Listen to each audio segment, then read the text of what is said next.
नमस्कार सभी दर्शकों का स्वागत है फिर से हमारे चैनल में। 1-2 दिन पहले ही मतलब 25 दिसंबर को प्रधानमंत्री मोदी जी लखनऊ गए थे और वहाँ पर राष्ट्रीय प्रेरणा स्थल का जोर-शोर से उद्घाटन हुआ। अब नाम ही में सब कुछ छिपा हुआ है कि राष्ट्रीय प्रेरणा स्थल, जिसमें अटल बिहारी वाजपेयी जी के साथ 2 और बड़े नेताओं की प्रतिमा लगाई गई है। साथ-साथ ये जो स्थल है वो itself will be an inspiration to the upcoming generation और इसी के बारे में हम चर्चा करेंगे। हमारे जो आज के विशेष अतिथि है सुप्रीम कोर्ट के लॉयर पंकज जोशी जी इनके साथ। सर आपका स्वागत है। जी, नमस्कार मैडम, आपके सभी व्यूअर्स के लिए बहुत-बहुत नमस्कार। सर वैसे तो देखा जाए उत्तर प्रदेश हमेशा ही जाना जाता है कि वो जब गवर्नमेंट एस्टैब्लिश होने वाली होती है तो प्रधानमंत्री वहीं से आते हैं या फिर प्रधानमंत्री का चुनाव उत्तर प्रदेश की जनता करती है। तो सर ये जो राष्ट्रीय प्रेरणा स्थल है सर इसका क्या विशेष महत्व होगा अभी? जी, निश्चित तौर पे आपने बिल्कुल सही बात कही है कि राजनीति जो है वो उत्तर प्रदेश से कम भारत की बात करते हैं तो राजनीति का गढ़ उत्तर प्रदेश है और उत्तर प्रदेश के लोगों की भी जो एक सोच और विचारधारा है वो राष्ट्रीय स्तर की रहती है और पूरे राष्ट्र को लेकर राष्ट्र को संभालने की जो उनकी जो प्रवृत्ति है, क्योंकि राजनीति में वही व्यक्ति सक्रिय रहता है जिसकी चेतना जो है उसकी आत्मा एक एक एक थोड़ा-सा उच्च स्थिति को पा लेती है और उसके बाद वो सभी के दूसरों के कल्याण की भावना जब अगर उसमें व्यक्ति में रहती है तो वो राजनीति में आता है। कहीं न कहीं उसका भाव स्वार्थ से ऊपर होता है। तो उत्तर प्रदेश के निश्चित जो व्यक्ति हैं वो राजनीति में रहते हैं, सक्रिय रहते हैं और इसी के कारण भारत की राजनीति में उत्तर प्रदेश का प्रभाव अधिक देखने को मिलता है। यस। जहाँ तक बात राष्ट्र प्रेरणा स्थल की है तो ये स्थल अपने आप में कई चीज़ों को जो है एक संदेश समाज के अंदर देता है। माननीय प्रधानमंत्री जी मोदी जी का एक भाव और माननीय मुख्यमंत्री जी योगी आदित्यनाथ जी की और उनकी टीम के द्वारा जिस तरह से इस परिसर को विकसित किया गया है, तो ये अपने आप में जैसा कि माननीय प्रधानमंत्री जी कहते हैं कि ये ना केवल महापुरुषों की प्रतिमा है, बल्कि उससे भी ऊँचे जो उनके जो विचार जो हैं,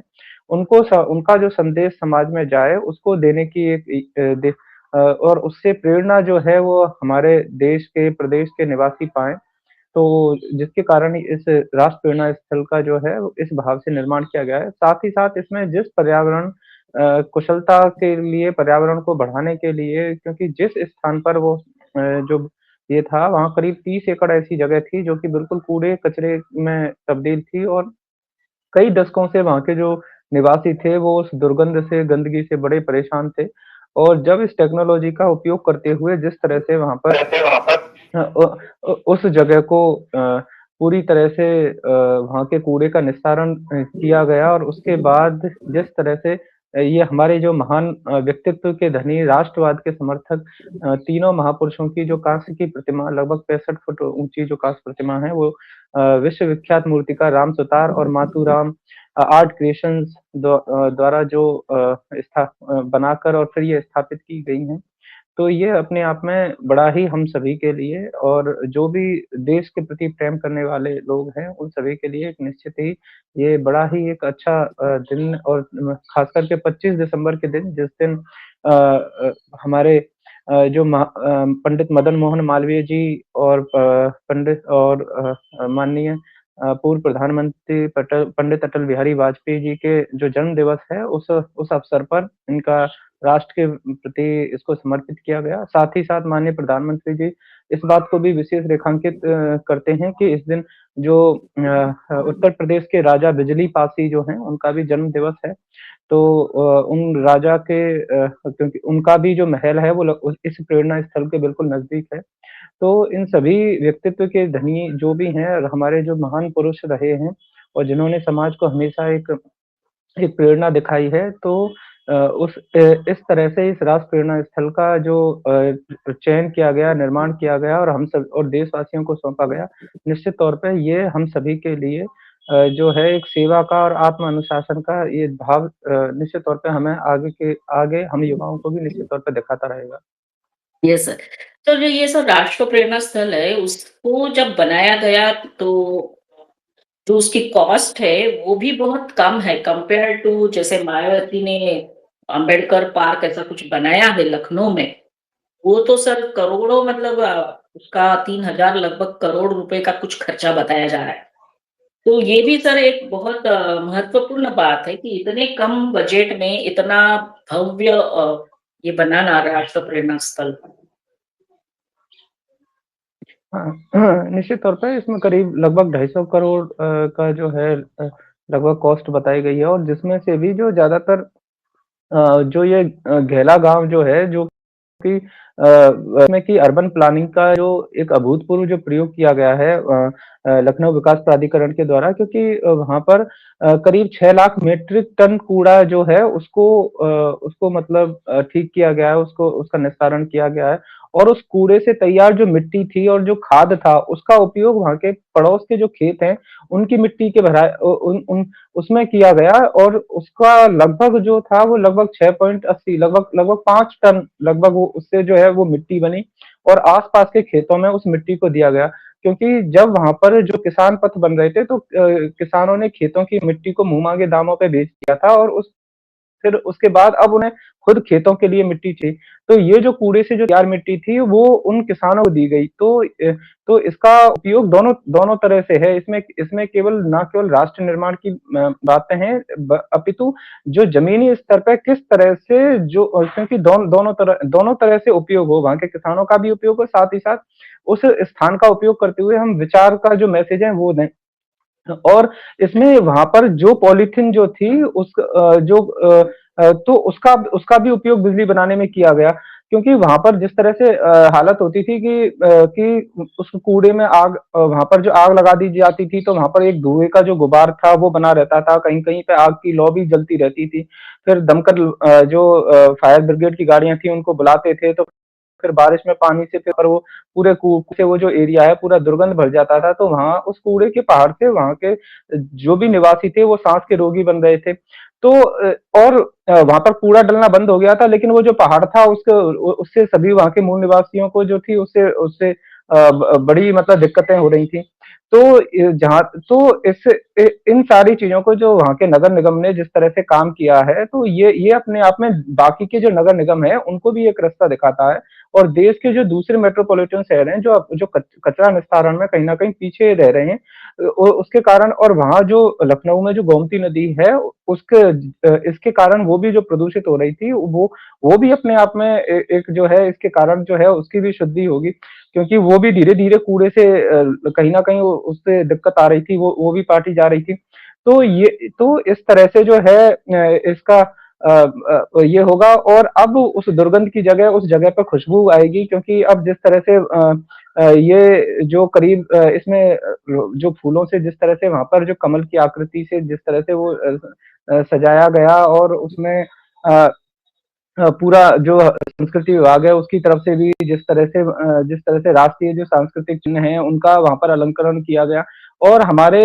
अ, और अ, और माननीय प्रधानमंत्री जी उस अवसर पे ना केवल इन 3 महापुरुषों के बारे में बल्कि हमारे चाहे और जितने भी महापुरुष हैं उन सभी के बारे में भी उन्होंने चर्चा करते हुए उन्होंने कहा कि ऐसा नहीं है कि जो शाही परिवार जो है वो अपने अलावा किसी और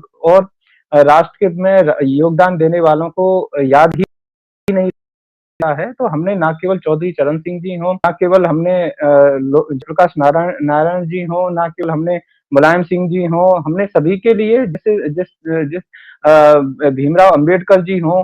सभी के लिए जिस तरह से हमारा एक योगदान चाहे वो हमारी पार्टी में हो ना हो, लेकिन कहीं न कहीं उनका जो एक राजनीति में जो उन्होंने सेवा की है, तो उसके कारण हम उन सभी को जो है एक सम्मान देने की नज़र के भाव से देखते हैं। वहीं जो कांग्रेस पार्टी में केवल एक परिवार को जो आगे बढ़ाने का जो भाव है वही देखा जाता है। तो इस बात को भी माननीय प्रधानमंत्री जी रेखांकित करते हैं। और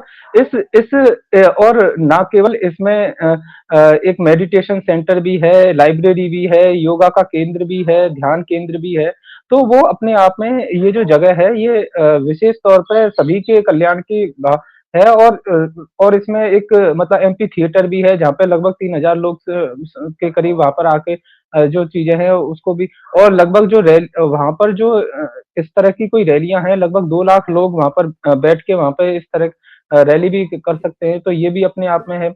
और ये जो राष्ट्र प्रेरणा का स्थल है ना केवल ये ऐतिहासिक जो हमारे स्मृति बिंदु है बल्कि इससे जो भावी पीढ़ियां हैं उनमें भी राष्ट्रीयता का भाव संचार होगा क्योंकि जनसंघ के संस्थापक के रूप में जिस तरह से पंडित श्यामा प्रसाद मुखर्जी ने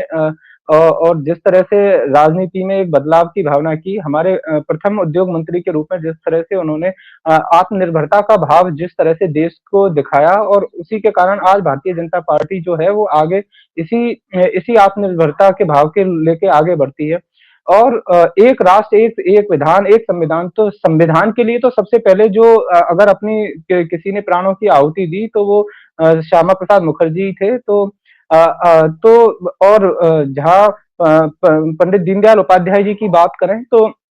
एकात्म मानववाद का जो उनका संदेश है जिसमें आत्मा मन और समाज के अंतिम रात तक हर व्यक्ति तक जरूरतमंद तक जिस तरह से जो है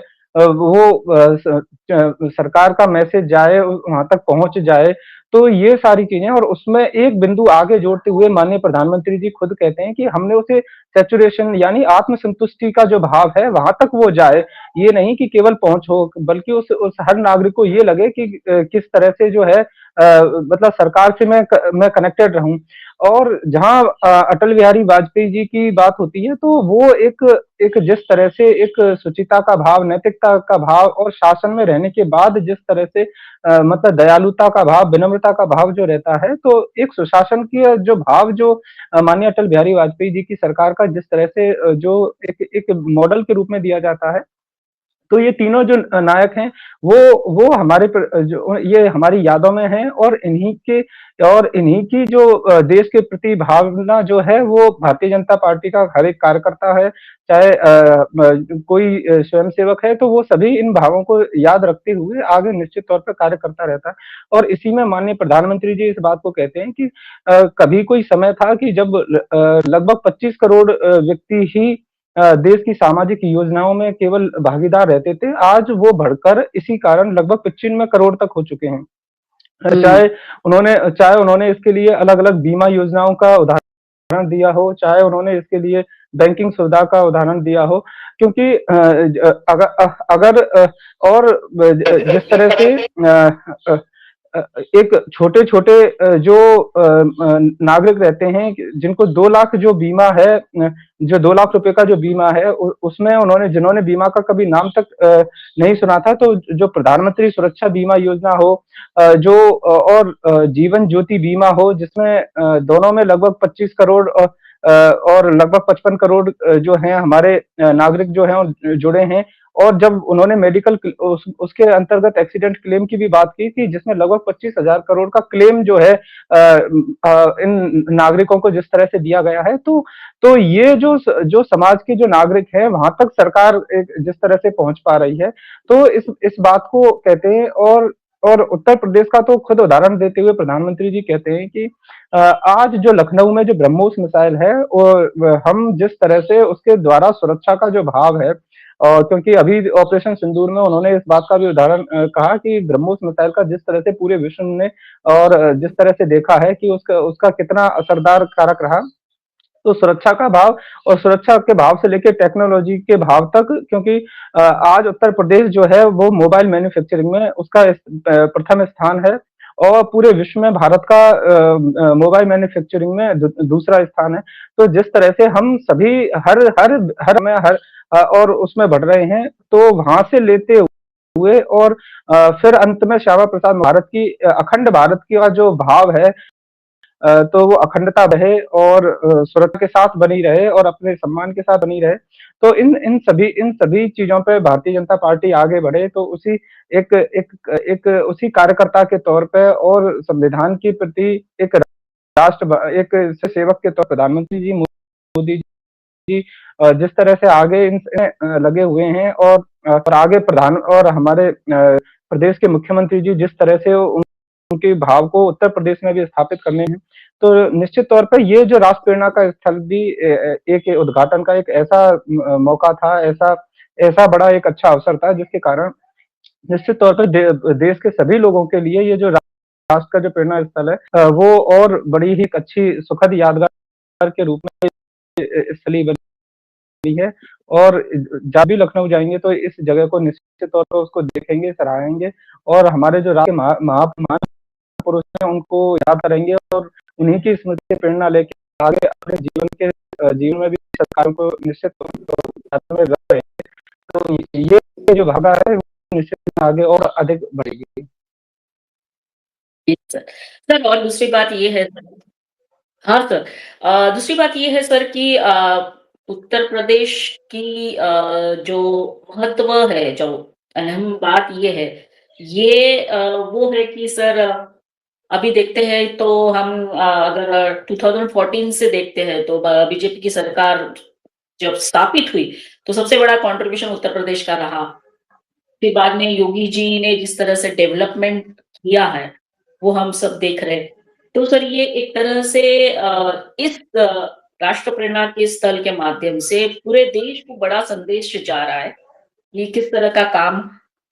कर रहे हैं योगी जी और साथ साथ मोदी जी। जी, इसमें ये आपका बिल्कुल है कि जो जहाँ से क्योंकि उत्तर प्रदेश में जो है सबसे ज़्यादा जो है वो संसद सदस्य आते हैं और सबसे ज़्यादा भारतीय जनता पार्टी के जो सदस्य भी हैं वो यहाँ से हैं। और जिस तरह से माननीय मुख्यमंत्री जी का तो जिस तरह से भाव है और जिस तरह से है तो इस बार भी जो है वो निश्चित तौर पे जो जो संख्या है वो क्योंकि पिछली बार जो है इन सभी ने जिस तरह से गठबंधन करके और जिस तरह से एक जातिवाद के रूप में जातियों का एक नारा लगाते हुए और जिस तरह से अपने आप को वो किया, तो इसमें ये भी देखने को निश्चित तौर पे है कि जो भारतीय जनता पार्टी है वो उनका जो चाहे जो भी चाहे महान पुरुष हैं, चाहे उनकी स्थापना के तौर पे कहीं कहा जा सका हो या स्वयं के जिस तरह से राष्ट्रीय अध्यक्ष के रूप में जिस तरह से एक सामान्य कार्यकर्ता की जिस तरह से ताजपोशी की गई क्योंकि अभी ट्वीट करके जिस तरह से दिग्विजय सिंह जी ने कहा है कि एक नरेंद्र मोदी जी जिस तरह से एक आम कार्यकर्ता के तौर पर नीचे से बढ़ते हुए आते हैं, तो वो उसमें संगठन की जो एक परिपक्वता दिखाई देती है, तो वो आज वहां तक पहुंचे हैं। तो उसी अनुसार भारतीय जनता पार्टी एक परिवार ऐसा परिवार है जहां से नीचे से आए हुए कार्यकर्ता को उसकी मेहनत के और उसकी शुचिता नैतिक को देखते हुए ऊपर तक पहुंचने का अवसर मिलता है। और जिस तरह से माननीय प्रधानमंत्री जी और मुख्यमंत्री जी दोनों का भाव देश के और राष्ट्र के प्रति जिस तरह से लगातार कार्य करने में रहता है, तो उसके कारण और और जो 24 घंटे की जो एक क्योंकि इस बात के लिए अब ओवैसी दिन ओवैसी भी कहते हैं कि भारतीय जनता पार्टी एक ऐसी पार्टी है जो 24 घंटे काम करने वाली पार्टी है। तो उसी अनुसार आज ये जो राष्ट्र प्रेरणा स्थल का जो निर्माण हुआ है, इसके कारण जो है, जो भाव जो समाज के बीच में जो संदेश है, निश्चित तौर पर राष्ट्रवाद का जो जाएगा भारतीय समाज के प्रति, उससे युवा, महिलाएँ, बच्चे और सभी जो है वो प्रदेश के और देश के निवासी निश्चित तौर पे और अधिक राष्ट्र के प्रति जो है एक आत्मानुभाव का भाव, एक गौरव का भाव, आत्म आत्म उसको आत्मसात करेंगे तो जिसके कारण ये बड़ा ही एक अच्छा इससे जो है हमें जो है गौरव की अनुभूति होगी और यही भाव इस राष्ट्र प्रेरणा स्थल के माध्यम से मिलता है। Yes sir. तो सर वंस अगेन हम आपको धन्यवाद देना चाहेंगे और होपफुली ये जो राष्ट्र प्रेरणा स्थल है वो आने वाली जनरेशन को हमेशा प्रेरणा देती रहेगी क्योंकि सभी महान नेताओं के विचारधाराओं को वो प्रदर्शित करती है जैसे कि वाजपेयी जी और मदन मोहन मालवीय जी जिनका नाम आपने लिया। सर ये बहुत बड़ी बात है सर क्योंकि आजकल के बच्चे जो टेक्नोलॉजी के वर्ल्ड में रहते हैं तो वो भी ये पता चलेगा इस माध्यम से कि कैसे राष्ट्रवाद को जिया जाता है। Sir thank you once again आप हमारे साथ जुड़े और हम सभी दर्शकों को कहेंगे कि हमारा आज का ये वीडियो जरूर देखिए, लाइक करिए, कमेंट करिए, शेयर करिए और हमारे चैनल को सब्सक्राइब जरूर करते रहिए। धन्यवाद सर, जय हिंद, वंदे मातरम। जी, आपने मुझे समय दिया इसके लिए भी आपका बहुत-बहुत धन्यवाद। जय हिंद, वंदे मातरम।